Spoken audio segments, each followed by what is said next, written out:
दिल्ली में दंगे नए सिरे से शुरू हो गए हैं। जहांगीरपुरी में दंगों के आरोपी सोनू चिकना को पुलिस जब गिरफ्तार करने पहुंची, उसकी टीम वहां पर गई तो उसके घर वालों ने और आसपास के लोगों ने पत्थरों से पुलिस टीम पर हमला कर दिया। सोनू चिकना वही व्यक्ति है जो शनिवार को हुए उपद्रव के दौरान गोली चलाते हुए देखा गया था और उपद्रव में शामिल कई परिवार दिल्ली के रहने वाले नहीं हैं बल्कि बंगाल के रहने वाले हैं।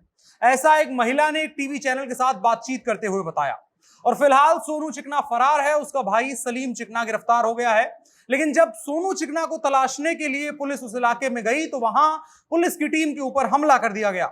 दिल्ली पुलिस कमिश्नर राकेश अस्थाना ने बताया कि अब तक 23 लोगों को गिरफ्तार किया गया है और पुलिस के मुताबिक अब तक 3 देशी तमंचे और 5 तलवारों को जब्त किया गया है। ये उन्हीं लोगों के पास मिली है जिन्होंने पुलिस के ऊपर अब तक हमला किया है या दंगे वहां पर भड़काए हैं और जिनको पुलिस ने अब तक गिरफ्तार किया है। बड़ी संख्या में लोग फरार भी हैं। असलम नाम के एक व्यक्ति को गिरफ्तार किया गया है देशी तमंचे के साथ। उसने दिल्ली पुलिस के सब इंस्पेक्टर मेधालाल मीणा के ऊपर गोली चलाई थी। इसके अलावा अंसार को भी गिरफ्तार किया गया है। बंगाल के रहने वाले ये तमाम लोग हैं और अंसार अपने साथ कई लोगों को लेकर के आया था। पहले पुलिस के साथ बहस करने लगा और उसके बाद कहा गया कि पत्थरबाजी उस तरफ से होने लगी।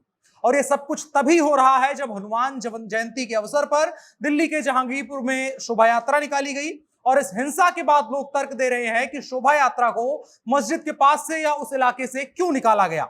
उनमें से अधिकतर लोग वही हैं जो कुछ रोज पहले नोएडा में सड़क पर नमाज पढ़ने को धार्मिक स्वतंत्रता से जोड़ रहे थे और कह रहे थे धार्मिक स्वतंत्रता होनी चाहिए हर किसी को। अब सवाल यह है कि क्या सड़क पर बैठकर नमाज पढ़ने की आजादी है और शोभा यात्रा को कुछ खास इलाकों में निकालने की इजाजत नहीं मिलेगी। और इलाका शब्द का इस्तेमाल कुछ ऐसे किया जाता है जैसे वो इस देश का हिस्सा ना हो। इन्हीं तमाम घटनाक्रमों के आधार पर दिल्ली में आज जो कुछ हुआ और पीछे जो कुछ भी होता रहा है उन तमाम चीजों को समझने की कोशिश करेंगे। नमस्कार, मेरा नाम है अनुराग मिश्रा और ये है Janta junction show. Bharat, Israel, Spain, Sweden, इन 4 जगहों में कॉमन क्या है? ये आपके लिए सवाल है, जवाब आप दीजिएगा, हम आगे बढ़ते हैं। तो दिल्ली एक बार फिर से दंगों की आगोश में आ गई है। दिल्ली के मुख्यमंत्री अरविंद केजरीवाल का ट्विटर शांत है। आखिरी पोस्ट उन्होंने ईस्टर की बधाई देते हुए किया था। उसके बाद दिल्ली के मुखिया भूल गए हैं कि वो दिल्ली के मुख्यमंत्री हैं और उनकी भी मुख्यमंत्री होने के नाते कुछ सामाजिक जिम्मेदारियां बनती हैं, नैतिक जिम्मेदारियां बनती हैं और उन सबसे बढ़कर के प्रशासनिक जिम्मेदारियां बनती हैं। उनको दिल्ली की जनता ने मुख्यमंत्री इसलिए नहीं बनाया है कि उनके राज में दिल्ली बार बार जलती रहे। लेकिन सच्चाई यही है कि अरविंद केजरीवाल जो हर छोटी बड़ी बात पर ट्वीट करने के लिए जाने जाते हैं, उनकी तरफ से इस पर कोई भी टिप्पणी नहीं की गई है। हर बार जब से दिल्ली में केजरीवाल की सरकार आई है, दंगे होते हैं, तब से केजरीवाल का ऐसा ही स्टैंड होता है और उम्मीद भी नहीं उनसे की जाती है कि अरविंद केजरीवाल इस मुद्दे पर बोलेंगे, क्योंकि वो तो अमन और चैन और भाईचारे में यकीन रखते हैं। लेकिन अगर भाई ही चारा बना रहा हो तो मामला आउट ऑफ सिलेबस है उनके लिए, तो कैसे बोल देंगे। खैर, बताते हैं दिल्ली में क्या हुआ। दिल्ली में हनुमान जयंती के दिन जमकर बवाल हुआ था, जमकर पत्थर चले थे। उसके बाद लगातार घटनाएं होती रही।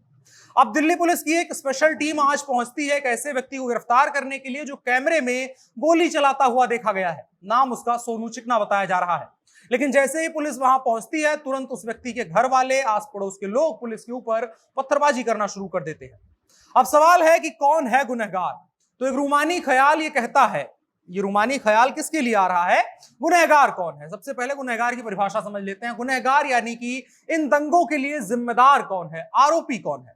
तो जो रूमानी ख्याल मेरे जहन में आता है या बहुत सारे लोगों के जहन में आता है, वो ये कहता है कि सब दोषी हैं। जो भी पत्थरबाजी करे उसका समर्थन करे, चाहे धर्म जो भी हो, लेकिन गुनहगार एक जैसे ही होते हैं। लेकिन क्या ये अंतिम सत्य है? क्या किसी भी गुनाह का किसी भी धर्म, किसी मान्यता, किसी मजहब, किसी जाति से कोई संबंध नहीं होता है?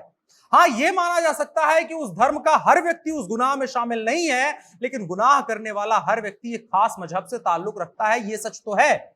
इसको क्या कहा जाना चाहिए? मैं सिर्फ दिल्ली को लेकर के नहीं कह रहा हूं। थोड़ा सा गूगल पर सर्च करिए, अपने आसपास टटोलिए, सोशल मीडिया को खंगालिए, आपको अंदाजा हो जाएगा कि गुनहगार कौन है, कहानी क्या है।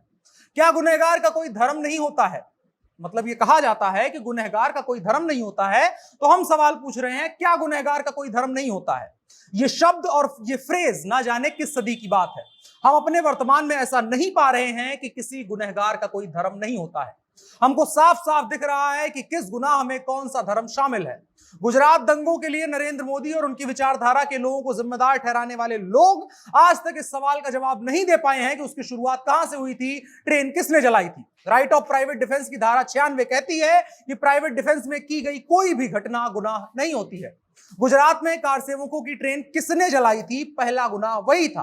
50 से ज्यादा बेकसूर मारे गए थे। उसके बाद जो कुछ भी हुआ वो प्रतिक्रिया थी, जिसको साधारण इंसानी स्वभाव कहते हैं, जिसकी इजाजत कानून भी देता है।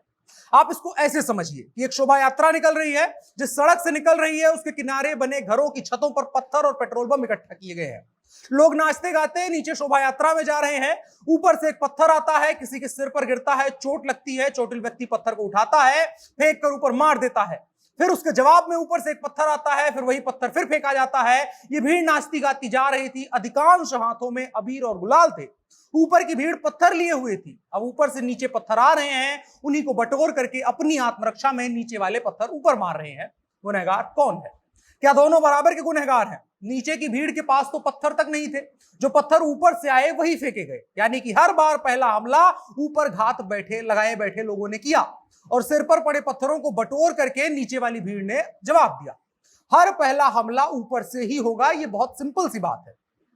वरना वो पत्थर छतों पर किस ताजमहल को बनाने के लिए इकट्ठा किए गए थे, इस सवाल का जवाब दिया जाना चाहिए। एक और बात है, एक कबाड़ी वाले को गिरफ्तार किया जाता है। गिरफ्तारी के बाद उसके समर्थन में बुद्धिजीवी तर्क देते हैं कि गरीब कबाड़ी वाले को आपने गिरफ्तार कैसे कर लिया। पहला तो बेसिक सवाल है कि क्या कबाड़ी वाला अगर कोई गुनाह करेगा तो इस आधार पर उसे छोड़ दिया जाना चाहिए कि वो गरीब कबाड़ी वाला है। चलिए हमने मान लिया कि गरीब कबाड़ी वाले को छोड़ देना था, लेकिन जिसको आप गरीब कबाड़ी वाला कह रहे हैं वो BMW पर लात रख करके फोटो खिंचवा रहा है।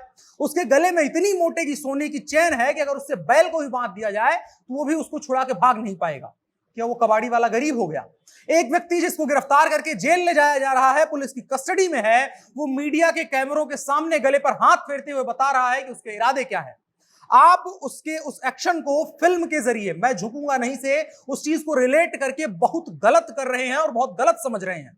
उसकी धमकी कहीं और बड़ी है। वो बता रहा है कि दुनिया के अलग अलग मुल्कों में उसकी सोच के लोगों ने क्या किया है और वो आगे जब जेल से छूटेगा तो क्या करने वाला है। गले पर हाथ फेरने का मतलब 6 महीने पहले मैं झुकेगा नहीं हुआ करता था। उसका पहले का मतलब समझिए, 6 महीने पहले का, 6 साल पहले का, 60 साल पहले का मतलब समझिए। उसका जो मतलब है वो 6 महीने वाला मतलब नहीं है, 6 महीने के पहले वाला मतलब है। और वो भी गुनाहगार नहीं रहेगा। ह्यूमन राइट्स वाले दलील देंगे, वकील देंगे और उसे बचाने के लिए लड़ाई लड़ी जाएगी। नैरेटिव बनाया जाएगा कि कैसे उसकी बीवी प्रेग्नेंट है और उसका देखभाल करने वाला कोई नहीं है। उसके आधार पर, मानवता के आधार पर उसे बेल दी जाए। बाकी कम्युनल वायलेंस हिंदुस्तान की कोई नई सच्चाई नहीं है। गांधी थे तब भी खास मजहब के द्वारा खास धर्म को टारगेट करके हत्याएं हुई थी। गांधी का मौन समर्थन था, नेहरू का मौन समर्थन था। उस वक्त जितनी भी पॉलिटिकल पार्टीज थी जो सत्ता में थी, जो सत्ता का हिस्सा थी, उन सब का मौन या मुखर समर्थन था। इस पर बहस की जा सकती है। नरेंद्र मोदी हैं, हालात वही हैं, तारीखें और नाम बदल गए हैं, लेकिन बोल्ड और इटैलिक में लिखी जाने वाली पहचान अब भी वही है। निष्पक्ष वही होने की बात कर रहा है जिसके पक्ष में गुनहगार ज्यादा हैं। इंसान और इंसानी स्वभाव को पैटर्न के आधार पर समझा जाता है। ये वैज्ञानिक तथ्य और बिना किसी पूर्वाग्रह के कहा जा सकने वाला सच है। अगर आप वैज्ञानिक तथ्यों और किसी इंसान के जेनेटिक गुणों से इनकार कर रहे हैं तो यह सच आपको ही पता है कि आप झूठ बोल रहे हैं और झूठ ही चाहते हैं पूरी दुनिया सुने और स्वीकार कर ले। दुनिया के अलग अलग कोनों में जहां तहां आपको एक खास पहचान के साथ जुड़े हुए निशान मिल जाएंगे जो मानवता के खिलाफ रहे हैं। पहचान सकते हैं तो पहचान लीजिए, अगर खोजी दिमाग के हैं तो खंगा लिए, लेकिन हम तो निष्पक्ष हैं और हम इसको नहीं मानते, हम उसको नहीं मानते, ये मत कहिए। बहुत साधारण सी बात है कि निष्पक्ष होने का मतलब जो होता है वो यही होता है कि आपके पक्ष में गुनहगार ज्यादा है। आज की तारीख की सच्चाई यही है। आदर्श समाज में, आदर्श हिंदुस्तान में ये सच्चाई अलग हो सकती है, लेकिन जो आज का वर्तमान का सच है वो यही है। बाकी राय क्या है कमेंट बॉक्स में बता सकते हैं। आलोचना अगर आपका कोई असहमति है तो उसका भी स्वागत है। बाकी वीडियो को साझा करिएगा। अब बढ़ चलते हैं कार्यक्रम के अगले हिस्से की तरफ, जो है इन शॉर्ट कोविड-19 के संक्रमण के खतरे बढ़ रहे हैं। चिंता एक बार फिर से बढ़ रही है। देश की राजधानी और एनसीआर में संक्रमण के नए मामलों में 50% से ज्यादा का इजाफा हुआ है। मामलों में अचानक से तेजी देख करके सरकारी तंत्र, खास करके स्वास्थ्य विभाग हरकत में आ गया है। स्वास्थ्य मंत्रालय के अफसरों का कहना है कि मामले बढ़ने से घबराने की जरूरत नहीं है, मगर सतर्क रहना जरूरी हो गया है। जल्द ही दिल्ली में कुछ कदम उठाए जा सकते हैं। उम्मीद की जा रही है कि इस सप्ताह जो बैठक होने वाली है उसके बाद मास्क लगाना दिल्ली में एक बार फिर से अनिवार्य किया जा सकता है। इसके अलावा भारतीय जनता पार्टी ने आरोप लगाया है कि जहांगीरपुरी हिंसा का मुख्य साजिशकर्ता अंसार आम आदमी पार्टी का कार्यकर्ता है। वो दिल्ली विधानसभा चुनाव में स्थानीय आम आदमी पार्टी के विधायक के लिए चुनाव प्रचार का काम करता था और अब वो एक क्षेत्र में, विशेष क्षेत्र में एक प्रभावशाली आम आदमी पार्टी के नेता के विशेष सहयोगी के रूप में काम कर रहा था। इसके अलावा एक और खबर, लाउडस्पीकर विवाद के बीच नासिक प्रशासन ने बड़ा फैसला लिया है। अब यहां लाउडस्पीकर पर हनुमान चालीसा या भजन बजाने के लिए अनुमति लेनी होगी। नासिक पुलिस कमिश्नर दीपक पांडे ने बताया कि अजान से पहले और उसके बाद में 15 मिनट यानी कि आधे घंटे के उस सर्कल में इस बात की अनुमति नहीं मिलेगी और साथ ही मस्जिद के 100 मीटर के दायरे में हनुमान चालीसा बजाने की इजाजत नहीं मिलेगी। इसके अलावा एक विदेश से खबर, इस्लाम की पवित्र किताब कुरान जलाने का एक मामला सामने आया था। उसके बाद स्वीडन में बीते 4 दिनों से हिंसा हो रही है। स्वीडन लगातार जल रहा है।